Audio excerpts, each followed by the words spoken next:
आज मैं निकल पड़ी हूँ मार्केट के लिए। खुशी और मैं यहाँ पे हम दोनों जा रहे हैं आज मार्केट, काशीपुर का मार्केट। मम्मी के लिए लेके आने हमें सूट, तो हमें मार्केट का पता नहीं, हम लेके जाएंगे अपने साथ बुआ को। तो जैसे ही हम रास्ते में जा रहे थे तो यहाँ पे फाटक लग गया था, क्योंकि 10 बजे थे सुबह के और 10 बजे वाली ट्रेन जा रही थी, तो बीच में थोड़ा स्टॉप हो गया था। उसके बाद हम लोग निकल पड़े मार्केट के लिए बुआ को लेके।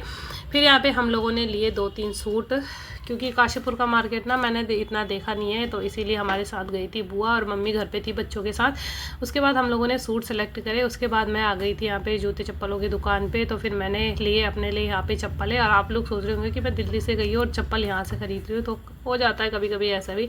उसके बाद हम निकल गए सीधे घर के लिए, और बच्चों के लिए लेके गई मैं आइसक्रीम वगैरह। और उसके बाद हम निकल गए, धूप भी बहुत ज़्यादा हो रही थी काफ़ी। और उसके बाद बुआ को हमने घर पे छोड़ दिया और हम सीधे निकल गए साकेत विहार के लिए। देखो ये रहा साकेत विहार का रोड, और यहाँ रोड बहुत कच्चा है, थोड़ा स्कूटी चलाने में दिक्कत होती है। और ये मैडम हमेशा ना गेट पे ही खड़ी रहती है, मेरा इंतज़ार कर रही है। जब भी मैं बाहर जाती हूँ उसको ये रहता है कि मौसी कुछ ना कुछ लेके आएगी खाने के लिए। तो यार बचपन में हम लोग भी कुछ ऐसे ही थे। उसके बाद आ गई मैं अंदर। यहाँ पे देखा मैंने तो मम्मी खाना खाने का टाइम हो गया था इन लोगों का, तो ये लोग खाना पीना खा रहे थे। उसके बाद शाम को आ गई हमारे लिए लीची। देखो खाओगे लीची, भाई दाग मत लगाना हमारी लीचियों पे। फिर शाम को पापा आ गए थे हमारे लिए लीची लेके, हम लोगों ने लीची खाई। मैडम को देखो बिल्कुल भी सब्र नहीं था, उसने बोला मुझे अभी खानी है तो अभी खानी है। तो यहाँ पे लीची खाने लग गई मैडम जी। वैसे आजकल इसकी तबीयत थोड़ी ढीली सी हो रखी है, इसके मुंह में ना छाले पड़े हुए हैं। तो मैं और खुशी इसको बड़ी मुश्किल से हम दोनों ने इसको जैसे तैसे करके मनाया, और इसके मुंह पे ना हमने फिर दवाई लगाई छालों की। थोड़ा इसका खाना पीना आजकल कम हो रखा है, इसलिए थोड़ी सी ज़्यादा कमज़ोर सी भी हो रही है। वैसे कमज़ोर तो है ही, पर ज़्यादा ही लग रही थी।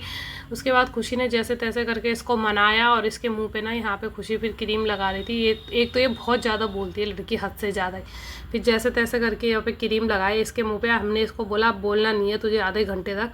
तो इसका ऐसा हो गया कि हाय मैं बोलूँ कैसे नहीं बोलूँ मैं अब। फिर शाम हो चुकी थी, फिर बच्चे पार्टी यहाँ पे चले गए थे खेलने के लिए खा पी के, और बच्चों ने थोड़ी देर यहाँ पे खाना खा पी के खेला। और उसके बाद मैंने कहा चलो बच्चों को अब चलते हैं घर में अंदर। और उसके बाद यहाँ पे ये वैभू चिढ़ा रहा था इनको कुत्तों को लेके, फिर मैं लेके चली गई बच्चों को अंदर। फिर थोड़ी देर में बच्चों ने यहाँ पे पढ़ाई करी, और उसके बाद पॉप्स भी आ गई थी। इसने बोला चलो मौसी मेरे साथ, मेरे को पकड़ के ले गई। फिर हम दोनों ने लगाए यहाँ पे थोड़ी देर ठुमके। और ये देखो मिक्कू मैडम को देखो पीछे से दिख रही होगी आप लोगों को, यहाँ पे क्या हो रहा है, पीछे से देख रही थी कि मैं नहीं दिख रही यहाँ पे। उसके बाद थोड़ी देर हमने ठुमके लगाए। यार मेरे डांस पे ना कमेंट मत करना, क्योंकि मुझे ना डांस करना नहीं आता। वीडियो अच्छी लगी तो प्लीज़ लाइक कर देना।